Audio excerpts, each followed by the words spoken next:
It's only, Esther said to 3 or 4 people yesterday, and it may seem strange to you that she could come this far, this long with us, and be having these kinds of epiphanies, especially after we've been saying these words for a long, long time.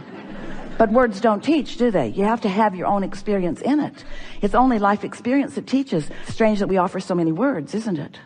But along with these words, we're offering our knowing. And with that knowing is a vibrational frequency. And that vibrational frequency of what we know resonates completely. It matches perfectly the vibrational resonance of that which is your source.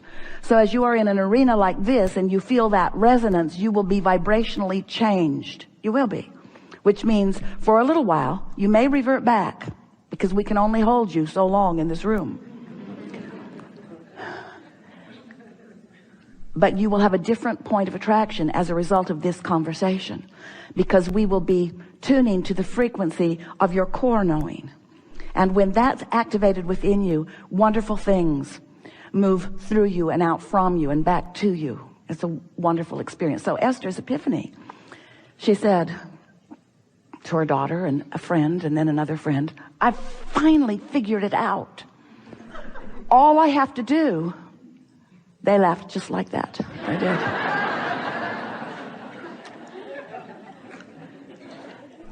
All I have to do is decide what I want and talk myself into it. We have enjoyed this interaction immensely. That's everything, you know. She also, it occurred to her that as she is thinking about a future experience, meaning a not yet manifested experience, that those thoughts flow freely. Something about that future experience is free-flowing and therefore delicious to contemplate. But then when she found herself trying to bring it into the now before it was ready to reveal itself to her, so she was trying to figure out what to do, when to do it, and who to do it with, and how to go about it. She realized she was introducing resistance into her future idea. Now, in and of itself, that may not seem so interesting, but we want to explain to you why that is such an important thing for Esther, or for you to understand. Everything is a vibrational reality first. And if you are taking pleasure in your vibrational realities, if that which is your future experience in terms of manifestation, but your current experience in terms of the thoughts that you are thinking, if it is pleasing to you, if it feels good to you, if you find yourself driving and wanting to think about it, if you find yourself lying in bed and wanting to think about it, if you find yourself just waking up and wanting to think about it, in that pure thought, there is so much power and so much orchestration is taking place. So Esther asked herself, why would I introduce into this moment, this clear moment where I've accessed the energy that creates worlds and I've focused it through my vessel and it's flowing outward for the creation of wonderful things that I desire? Why would I mess it up right now by getting ahead of myself? Why would I ask questions of myself to which I don't know the answers? And in doing so, introduce resistance to the equation. But you see, the reason that we're telling you this experience is for a different reason than you might be thinking. Because Esther's epiphany was not about the creation of that. It wasn't about the realization of that. It wasn't about the manifestation of that. It wasn't about the actualization of that. It wasn't about the demonstration of that. It was about the fact that thinking that thought in that way felt good right now, and introducing that thought to it right now made it not feel good anymore. Can you hear what we're getting at? It wasn't about what it was going to later on create. That's a given. What it's going to later on create is for sure, for sure, for sure. There is nothing that you cannot be or do or have if you want it and you talk yourself into it. We just want you to understand that you are the creator of your reality, but you are a thinker of it into being, not a doer of it into being. There'll be plenty of action that you'll be inspired to, but that's not the way you create. You create through the conscious flowing of thought. So when Esther came across this, because she's been determined, we've been talking about getting on your high-flying disc. We'll talk about it a lot today. Waking up first thing in the morning, and before any worrisome thought or any troublesome thought or any past memory or anything that could muddy your waters begins, to just proclaim to yourself and to the universe that today you are anew. You've pushed the reset button. You are like reborn. And today, right now, in this moment, you are in a high flying vibration, because in this day you have not yet introduced any resistance into the equation. And you didn't carry it over from yesterday. That's the most important thing that we want to say to you. During the night, you stopped the momentum as you slumbered. So when you awaken in the morning, you're in that high-flying place for sure, if you will focus there and allow yourself to be there.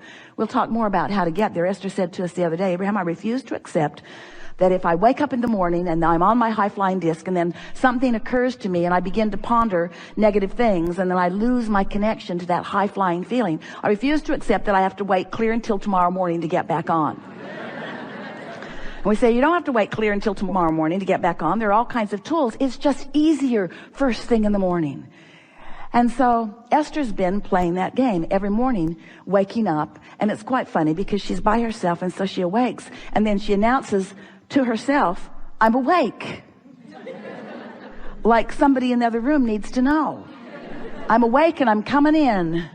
I'm coming in and I'm high flying, so get ready. Prepare yourself for the silliness or for the fun or for the high-flyingness of that which is me, because that's where I am and that's where I mean to stay. So as she has been for about 6 weeks now, waking up in a really steady determination to be high-flying and then doing her best to stay there. We've been saying to you that 17 seconds begins another new momentum. Have you been hearing us say that? So Esther says to herself, if anything occurs to her that's a slight deviation from feeling good, she gives herself 17 seconds to get over it. 17, 16, 15. She told a friend the other day, I have something to tell you and I only have 17 seconds to say it in, so I need your undivided attention because this is going to be fast. So since Esther's been playing this game where she's been really decided, determined to get on that high-flying disc, wanting very much to wake up there, acknowledge that she is there, and then milk it as best she can in order to stay there.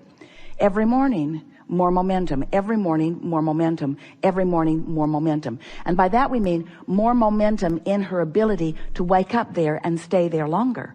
The first day, she didn't even make it till breakfast. Second day either. By the third day, she was doing better and better. By the first week, she could maintain herself there. By the second week, she was so looking forward to going to sleep so that she could wake up knowing for sure that she was there. And as the weeks began to move past, she began to notice that her days were affected in this really powerful way. This is what Esther discovered as a result of this exercise that she applied deliberately. She felt clear-minded. Clear. She knew what to do.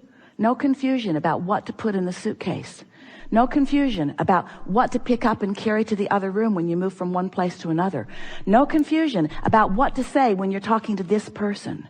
No confusion about what you mean to convey relative to this. Confusion gone and clarity in its place.